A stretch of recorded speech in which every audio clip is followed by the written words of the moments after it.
La vidéo d'aujourd'hui est sponsorisée par NordVPN. Pour plus d'informations, rendez-vous en fin de vidéo. L'histoire que je vais vous raconter est tout bonnement incroyable. Vous allez découvrir comment pendant la Seconde Guerre mondiale, les États-Unis vont s'allier à la plus improbable des organisations, la mafia. Nous sommes en 1942 dans la prison de Dannemora, où un certain Charles Luciano purge une peine de 30 ans de prison pour proxénétisme. Il reçoit en prison la visite d'un représentant du gouvernement américain, qui va lui faire une proposition un peu spéciale. Car en fait, Lucky Luciano, comme on le surnomme, n'est pas un simple proxénète new-yorkais. Né en 1897 en Sicile, de son vrai nom Salvatore Luciana, il est issu d'une famille pauvre. En 1906, lui et ses parents quittent leur Italie natale pour se rendre en Amérique dans l'espoir d'une vie meilleure. De là, Salvatore va prendre le nom de Charles et va grandir dans les quartiers miteux de New York. Dès l'adolescence, Luciano devient un petit délinquant. Il est connu pour des vols, des bagarres, et à 13 ans, il rejoint son premier gang. Sa réputation de gangster craint de tous va naître dans les années 20. En pleine prohibition, il est l'un des plus célèbres contrebandiers de New York. Et pendant les années 30 va avoir lieu à New York une guerre de gangs assez sanglante. Pour faire simple, il y a deux camps principaux qui s'affrontent. Joe Massera, le parrain de la mafia new-yorkaise, et son plus grand rival, Salvatore Maranzano, un autre mafieux. Celui qui se fait désormais appeler Lucky Luciano sert sous les ordres de Joe Massera, mais ce dernier est en train de se faire bouffer par la concurrence. Luciano sent alors son heure arriver, il retourne sa veste et élimine Massera sous les ordres de Maranzano, puis tue ce dernier. Du coup, en 1931, Luciano est alors le plus grand mafieux de la côte Est. Il devient ce qu'on appelle plus communément le Big Boss. Mais en 1936, ça tourne mal pour lui. Un procureur réussit à le coincer pour proxénétisme et il est condamné à 30 ans de prison. C'est là qu'on peut retourner en 1942, date à laquelle il est contacté par le gouvernement américain. En effet, 1942, les États-Unis sont enfin entrés dans la Seconde Guerre mondiale, après l'attaque japonaise de Pearl Harbor. Ils se retrouvent alors en guerre contre l'Allemagne, l'Italie et le Japon. Et la population américaine compte alors de nombreux descendants d'immigrés allemands, italiens et japonais. Le gouvernement se sent donc alors menacé. Et en effet, New York a lieu de nombreux mouvements de grève, ce qui paralyse le départ des navires de transport à destination de l'Europe. L'incendie de l'USS Lafayette est la goutte de trop. Une enquête conclut au sabotage et comme la plupart des dockers dans ce port sont italo-américains, forcément la police se tourne vers eux. Mais sans succès. Et c'est pour cela que Luciano est contacté. Il a une forte influence dans ces milieux populaires et notamment dans la communauté italo-américaine. Il va donc, en échange d'un aménagement de peine, être engagé pour enrayer les mouvements de grève au travers de ses alliés qu'il commande toujours depuis la prison. Il va également transmettre à la police des informations cruciales sur les principaux meneurs de grève. Et Luciano va donc réussir, puisqu'à partir de là, plus aucun navire ne sera saboté et aucun mouvement de grève n'a été recensé. Mais vous allez voir que le plus fou est à venir. Un an plus tard, les Américains préparent une opération d'envergure. Le premier acte de libération de l'Europe. L'opération Husky est alors mise en place.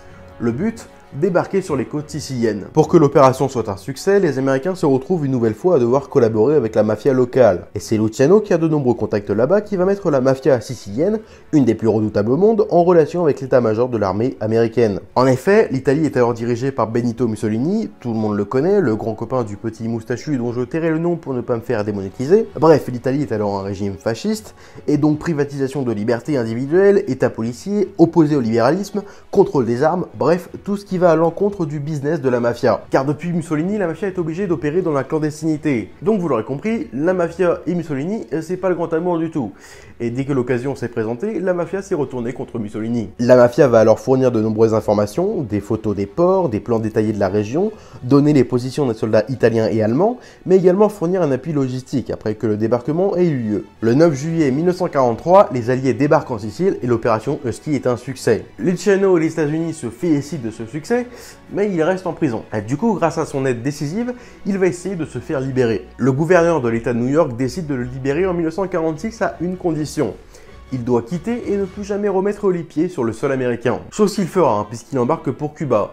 Mais son escapade dans les Caraïbes va être de courte durée. En effet, là-bas, le gouvernement américain repère très rapidement qu'il est à Cuba, le repère également aussi au Mexique, et donc se doute bien qu'il est toujours en capacité de faire du trafic avec les États-Unis. Le gouvernement américain fait alors pression sur le gouvernement cubain, et Luciano est finalement expulsé vers Naples en 1947. De là, il va finalement rester en Italie et devenir l'un des plus grands mafieux que l'Italie n'ait jamais connu, grâce notamment à un immense trafic d'héroïne à l'international. Bien après, en 1962, il est contacté par un réalisateur pour faire un film sur sa vie. À l'aéroport de Naples, le 26 janvier 1962, il attend un des assistants du réalisateur pour qu'on lui livre le scénario. Mais à 64 ans, il est terrassé au beau milieu de l'aéroport par une crise cardiaque. Il sera finalement enterré aux États-Unis dans le caveau familial. Ouais, car truc à savoir sur la loi américaine, quand on est expulsé du pays, qu'on n'a plus le droit d'y retourner, ça ne compte que quand on est vivant. Une fois mort, on peut y retourner, y être enterré sans souci. Bon, ça c'est l'histoire un peu romancée. Parce qu'en fait, il est fort probable que sa collaboration avec les États-Unis n'ait pas été aussi importante. Certes, il a bien contribué à mettre en relation la mafia et les États-Unis, mais l'aide de la mafia n'a pas été cruciale pour le débarquement. Le journaliste américain Selwyn Webb conclut dans son livre « 5 familles, l'ascension, le déclin et la résurgence des puissants empires de la mafia américaine » que la contribution de Luciano et de la mafia sicilienne fut en réalité assez limitée, ce qui n'a pas permis de faire une grande différence lors du débarquement. Cela n'empêche que Luciano est l'un des criminels les plus emblématiques de la période de la prohibition aux États-Unis et de la mafia italo-américaine. Et puis son implication dans ces deux opérations de l'armée américaine, dans le port de New York puis en Sicile, n'est plus à démontrer. Merci de regarder cette vidéo, je vous rappelle qu'elle était une nouvelle fois sponsorisée par NordVPN. Profitez de moins 75% sur NordVPN, seulement 2,62 € par mois et en bonus un mois supplémentaire gratuit. Mais alors du coup, à quoi sert un VPN? Basiquement, ça vous sert à pouvoir rester anonyme sur internet. Et à une époque où les entreprises n'hésitent pas à récolter vos données personnelles, je pense que c'est pas mal. Mais ça peut aussi par exemple vous permettre de contourner certaines lois controversées comme le fameux article 13 de la Commission européenne. Ou encore plus simplement, si vous voulez regarder le catalogue US de Netflix, il vous suffit de changer votre adresse IP grâce à NordVPN. Merci à vous, pensez au like, aux commentaires, à vous abonner, à me soutenir sur Utip en faisant soit un don, soit en regardant une pub. Merci à ceux qui le font. Vous pouvez me rejoindre sur Discord, Twitter et Instagram. Et moi je vous donne rendez-vous dans de prochaines vidéos à la rentrée, car normalement c'est la dernière vidéo de cette saison.